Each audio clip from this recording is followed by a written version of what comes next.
राना सनाउल्लाह साहब ने 5 अरब का इल्ज़ाम लगाया, सबूत क्या है? सर 90 दिन में बैरिस्टर साहब बात की, साबिक वज़ीर आज़म ने 90 दिन में करप्शन ख़त्म कर दूंगा, बाकी जो बचेगी उसकी सरपरस्ती मैं खुद कर लूँगा। तो अभी तक तो ये जाहिर हो रहा है। मसला ये है कि हक़ाइक़ कुछ और हैं। आज तक हम मुबैना कहते हैं इस टेप को, मैं तो आज के बाद इसको मुबैना नहीं कहूँगा। ये ऑडियो टेप का एक सिंगल तरदीद जो है ना मलिक रियाज फैमिली की तरफ से आज तक आई, ना ही प्राइम मिनिस्टर साहब रोज़ खताब करते हैं किसी ना किसी बहाने, उन्होंने टीवी पर रहना होता है। अभी तक वो इस बात की तरदीद नहीं कर सके। इससे पहले फराह खान के हवाले से वो तिलमिलाए और उन्होंने आके प्रेस कॉन्फ्रेंस की। उन्होंने कहा उसका कोई कसूर नहीं है, कभी ऑफिस होल्ड नहीं किया, वो सिर्फ बुशरा बीबी की एक फ्रेंड है, इस वजह से उन पर कीचड़ उछाला जा रहा है। मैं बताता हूँ आपको, ये यू ब्लॉक में रिहाइश है मलिक साहब की साहबजादी की, और उस साहबजादी के साहबजादे हैं जिनका नाम बी से शुरू होता है। ये सारी की सारी जो डीलें हैं फराह खान के साथ वो कर रहे थे। सारी की सारी पेमेंट्स यू ब्लॉक से वाई ब्लॉक जो है वो जाती थी मिठाई की टोकरियों में, फल की पेटियों में, कैश पेमेंट्स होती रही हैं। उसके बाद सराय आलमगीर मुबैना तौर पर, जी मुबैना तौर पर सराय आलमगीर की जो सोसाइटी थी, मंडी बहाउद्दीन की जो सोसाइटियां, उनके जो एनओसीज थे, ये जो वहां पे आप रिक्वेस्टिंग स्टेट बनकर आप वहां से वो पैसा ट्रांसफर कर रहे हैं, जिसका हिसाब मलिक रियाज साहब नहीं दे सके वहां पे, जिसका हिसाब जो है वो अली रियाज मलिक दुबई में नहीं दे सके और उनके अकाउंट्स बंद कर दिए गए। ये 50 जो मिलियन पाउंड की अमाउंट है ना बैरिस्टर साहब, ये तो हसन नवाज की तहकीकात हो रही थी, एनसीए हसन नवाज की तहकीकात कर रही थी। उन तहकीकात के दौरान जो है ये अमाउंट सामने आई। एनसीए ने उनसे पूछा कि ये अमाउंट आपको किसने दी। उन्होंने कहा जी जो हाइड पार्क है वो घर मैंने फरोख्त किया है मलिक रियाज नामी शख्स को, उन्होंने ये मुझे पेमेंट किया है। उन्होंने कहा मलिक साहब से रब्ता करो, मलिक साहब से रब्ता किया, मलिक साहब इसके ज़राए नहीं बता सके। अभी ये तहकीकात जारी थी 50 मिलियन पाउंड की कि अली रियाज मलिक के 120 मिलियन पाउंड दुबई के अकाउंट में थे, वो अकाउंट बंद कर दिया जाता है और उन्हें कहा जाता है कि फिल 4 आप ये रकम यहां से ट्रांसफर करें, अदरवाइज ये जब्त हो जाएगी, क्योंकि उस अमाउंट का भी जो है मुबैना तौर पर वो वाइट होना साबित नहीं कर पा रहे थे। वहां पे वो अमाउंट इसी अकाउंट में ट्रांसफर की जाती है, जिससे जो है ना बिल्कुल चकरा जाती है एनसीए कि अभी तो 50 मिलियन पाउंड का हिसाब नहीं हो रहा, 120 मिलियन पाउंड और आ जाते हैं।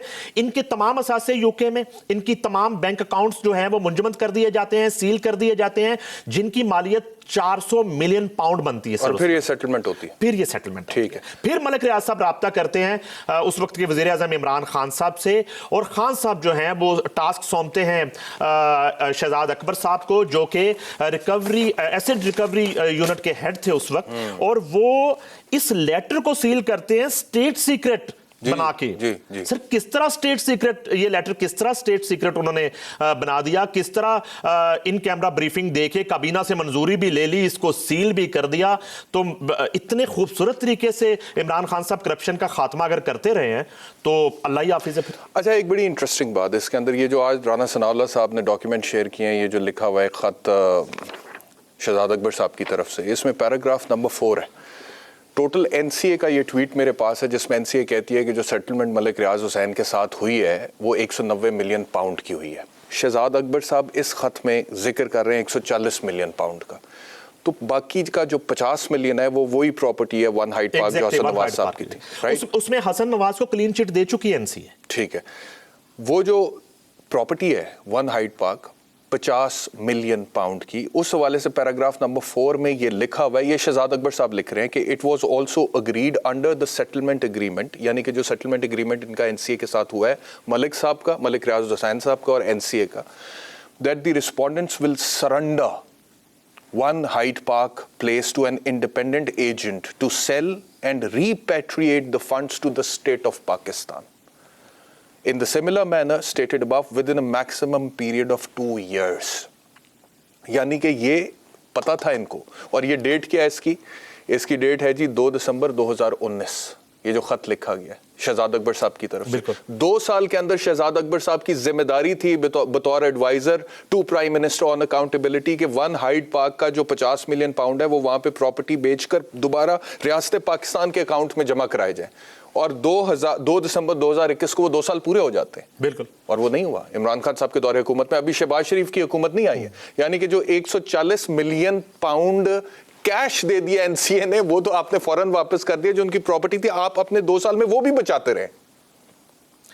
मैं अर्ज करूं, ये बिल्कुल मिली भगत सी, और ये जो ऑडियो टेप आपने सुनाई, ये बिल्कुल इसी जो एक शफकत थी, इसी मेहरबानी के एवज फिर अलकादर यूनिवर्सिटी की जो 458 कनाल ज़मीन है वो इनको दी गई, और उसके बाद तोहफे तहाइफ और डायमंड और हीरे, और इसके बाद अभी रावी अर्बन प्रोजेक्ट थोड़े अरसे में निकलेगा रूडा, उसमें पता नहीं क्या क्या ठेके जो हैं उनसे नवाजा गया है मलिक रियाज साहब को और उनके इर्द गिर्द के लोगों को। तो ये तो अभी आगाज़ है, अभी तो ये वफाक में मुस्लिम लीग नून की जो एक मखलूत हुकूमत है, अभी उसको सांस नहीं आ रही। पंजाब में जो सूरत हाल है वो आपके सामने